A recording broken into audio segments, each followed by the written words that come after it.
What's up guys, it's Tommy here and welcome to a brand new Liverpool transfer news video. And many newspapers and news outlets and journalists are reporting that Liverpool will submit a bid for Khephren Thuram, the powerhouse midfielder of Nice, but only after the European Under-21 Championship is finished. But I will explain in this video why that is exactly. We already have personal terms agreed with Khephren Thuram, and basically we agreed a transfer fee with Nice as well for around 40 million, but we want to wait until the tournament is finished to minimize the risk of Khephren Thuram getting a serious big season-ending injury. Imagine if we buy Khephren Thuram right now, we officially announced him, and then he gets a big injury in the Euro Under-21 Championship. Liverpool are expected to submit a bid for Khephren Thuram, who is just 22 years old, according to these reports. And if you are excited about this news, make sure to leave a like and subscribe if you are new around here, so you never miss the latest updates on Liverpool's transfer news. The youngest son of legendary French defender Khephren Thuram, who won the World Cup with France in 1998, scored 2 goals in the World Cup semi-finals. The son of Khephren Thuram, is on international duty, and Khephren Thuram is expected to start for the France Under-21 team. They start with Italy, so they start with a pretty tough game. And the outlet report that the younger brother of Marcus Thuram is closest to packing his bags, despite claiming several times his attachment to Nice. Liverpool want Khephren Thuram to strengthen their new look midfield. Liverpool have already signed Alexis McAllister, and Liverpool executives will reportedly wait until the end of the European Under-21 Championships to submit a bid close to Nice's valuation of their prized asset. 40 million euros is what Nice wants, so Liverpool will probably pay that if Khephren Thuram doesn't get a serious injury during these European Under-21 Championships, and I think that's a sensible move. But if Khephren Thuram has a great tournament, there is a danger that more clubs would be interested in him, but Liverpool are prepared to accept that risk, and they are prepared to wait until after the European Under-21 Championship. And the same outlet reports that Liverpool have targeted Nice centre-back and France international Jean-Claire Todibo, who is only 23 years old, but Liverpool aborted their pursuit of Todibo because they want a younger player to be the 4th choice centre-back, and he will get more playing time because Liverpool are in the Europa League, and also that he will play in the League Cup and in the FA Cups. Some people agree with Liverpool's strategy that it would be ridiculous to spend close to 40 million pounds on a player who has got a tournament to play, and because it's the international break, the transfers have been pretty slow. Only Jude Bellingham has been announced and Alexis McAllister as the 2 really high profile transfers, but Alexis McAllister had a release clause and Jude Bellingham was already injured, so he's not on international duty. All the other clubs are waiting until after these international games are done and completed, so the player that they want to sign doesn't pick up a very serious injury. And if you sign Khephren Thuram and he gets a season-ending injury during the Euros, then you get your budget into, and you can't use the player for 3, 6 or 9 months or however long this injury is. So it makes sense for Liverpool, who don't have unlimited amounts of money like Chelsea and Man City and Man United, to wait until after this European Under-21 Championship finished. And according to multiple sources, the Van de Ven transfer is being worked on as well. And if an agreement is in place with Nice, so the transfer fee doesn't get much higher than this 40 million pound transfer fee, then this is a smart move by Liverpool to wait a little bit after the tournament is finished. You never know, a 40 million pound asset could have a proper injury, and that would ruin the transfer window for Liverpool, because Liverpool don't have another 40 million to spend on another midfielder if Khephren Thuram suffers a really serious injury. And of course there is not as big of risk that Khephren Thuram's price will skyrocket, because the Under-21 European Championships it's not like the World Cup, it's not as high profile. Nice won't be able to ask for 60 million even if Khephren Thuram is player of the tournament and France win the under-21 Euros, Liverpool will say it's an under-21 international, only European tournament, so it's not as high profile as a World Cup or a proper men's, like, grown-up European Championship. Even though the under-21 is already a very decent level, maybe it will cost 5 to 10 million more if Khephren Thuram has an amazing tournament, and I will be trying to watch some of the highlights so I see Khephren Thuram in action. But Liverpool are prepared to take this risk, as I said. Khephren Thuram has tremendous potential. He's 193 centimeters tall, he's physical, he's dynamic, he's mobile, he's energetic, electric, like really his work rate is second to none, and he would be a fantastic, really big talent who could grow and develop and become much better under Jurgen Klopp, and Jurgen Klopp could help him improve even further. He has the physical and tactical attributes to thrive in English football in the Premier League, and succeeding at Liverpool could help cement his place in the senior French national team as well, which is one of the most stacked national teams when it comes to the overall strength of a national team. France have an incredible array of talent coming through still. And I want Liverpool to play Khephren Thuram as a number 8, because playing as a defensive midfielder, it would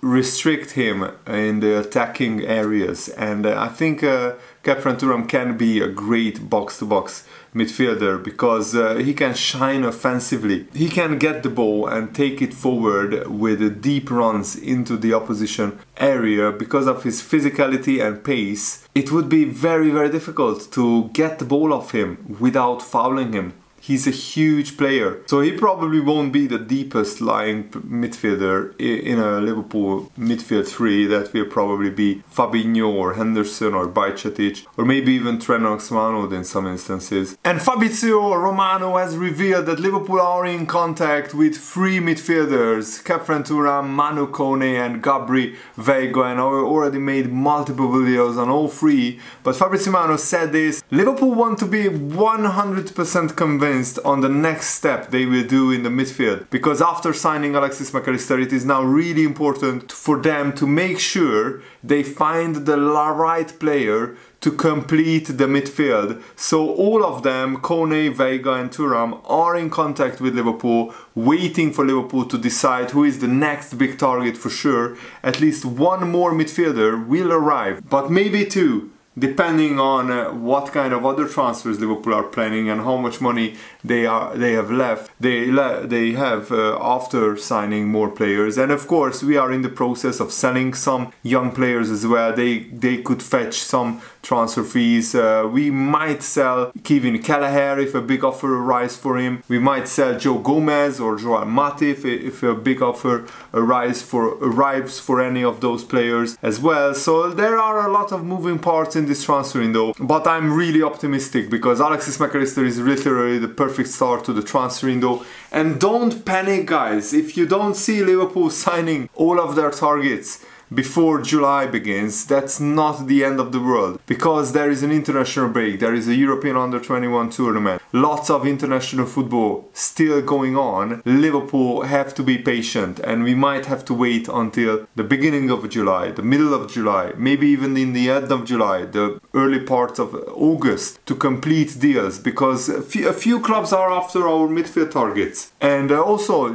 Diogo Jota gave an interview to the 442 magazine saying, in the last few years we have always been there, near the top, Liverpool. 3 seasons with over 90 points, which is incredible. Not to win the league with so many points is even more incredible. So I think our target needs to be that, to do better than the season we have just had, for sure, and be fighting for titles. You always need to refresh the squad with new players, and that's what we have done. And if we stick together for a long time, things will get better. In the season we have just had, we weren't there, it's the truth. But hopefully that was hitting the bottom and we can bounce back and try to fight for titles again. The season before last was very successful, almost the most successful ever in English football. We almost completed the clean sweep, the quadruple, and for me it was great as well. Jota continued. I was so happy that Liverpool offered me a new deal last summer. I could commit myself to the club for a long period of time. And Jota ended the season with 7 goals in 9 games. So after his long injury,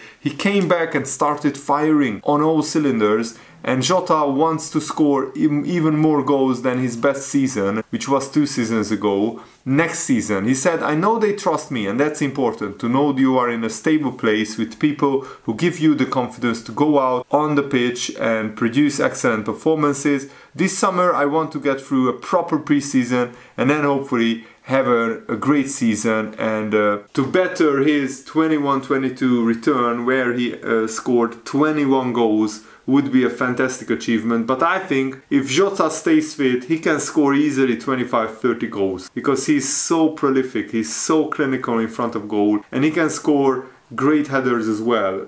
Even though he's not a top player, for some reason he always has a knack of arriving into the box and to score headers. That's a great talent of his. And his versatility is brilliant, that he can play on the left wing, he can play behind the striker, he can play as an out-and-out striker, he can even maybe play on the right wing as well, which is of course is not his best position, but his versatility means that he can play a lot of games if he's fit. And even though Julian Ward departed Liverpool recently, he still extended his stay a little bit to make sure that the Alexis Mac Allister deal goes through, and he was instrumental in Mo Salah extending his contract, as well as working on the deals for Cody Gakpo, Luis Diaz, Darwin Núñez, and he has done some background work on the pursuit of Diogo Jota back in 2020. But I think one of his biggest achievements is to convince Mo Salah and his agent to accept Liverpool's final written offer,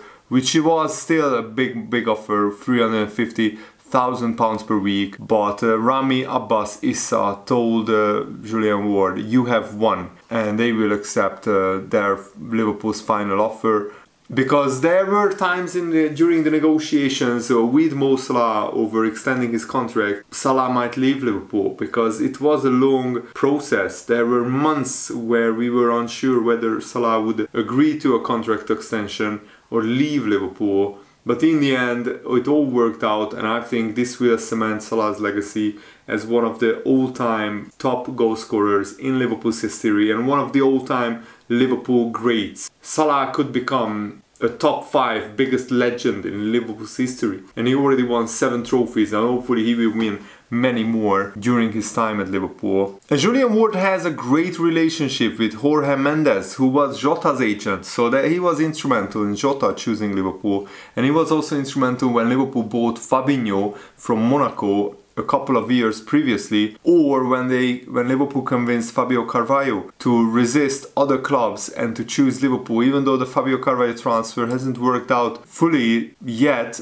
he might go out on loan, and then he might improve and get much better. At the moment, Fabio Carvalho is in talks with many Premier League clubs over a Premier League loan deal, and that's what Liverpool would prefer instead of selling Carvalho. And Julian Ward also helped transform Liverpool's loan strategy. Remember Harry Wilson, Ryan Brewster, Marco Grujic, Neco Williams, Taiwo Awoniyi. We loaned them out a lot of times, and they generated so much value, they improved so much on their loan spells, that in the end, these 5 players alone recouped around £70 million for Liverpool. And they were never good enough to play for Liverpool's first team. I mean, look at where they are in their careers. They are all playing for decent clubs, but not Liverpool level. Maybe Marco Grujic at Porto is playing at the highest level out of these players. But to get 70 million for these players in total is brilliant piece of business. So I wish Julian Ward all the best in whatever he decides to do, whether going to another club or taking a break. He deserves it. He was instrumental in building the next generation of superstars or future stars at Liverpool. I mean, Luis Diaz, Cody Gakpo, Darwin Núñez, Diogo Jota, these are the next big forwards at Liverpool, and they could turn into big legends as well. And Luis Garcia, a former Liverpool player who is now working as a pundit, said that signing Alexis Mac Allister is a great start to the transfer window, but Liverpool need to make more signings if they want to start winning trophies again. He said, I think it's a very good addition to sign McAllister from Liverpool. I could see another one arriving if it's possible. I think Liverpool need a good fresh up for facing everything that is going to come. I think it's very important for the club to understand that if you want to try to challenge for every single trophy, you have seen 3 or 4 important players have departed, then you need to bring the same standard, and it's very high. They left the standards very high. I think McAllister is a very good addition, but I think another one at the back or another one up front, it could also be very important. Liverpool won't make a signing in the forward areas because we have 5 forwards plus Harvey Elliott can play there. We have Kyle Gordon and Ben Doak, 2 youngsters as well who can play in the forward areas. But definitely we need one more midfielder, a centre back, potentially a backup right back, but I think a centre back who can play right back would be ideal as well. So I will keep you guys updated on what kind of transfer moves Liverpool are going to make. Thanks for watching, hope you enjoyed this. Have a nice day, see you later, goodbye.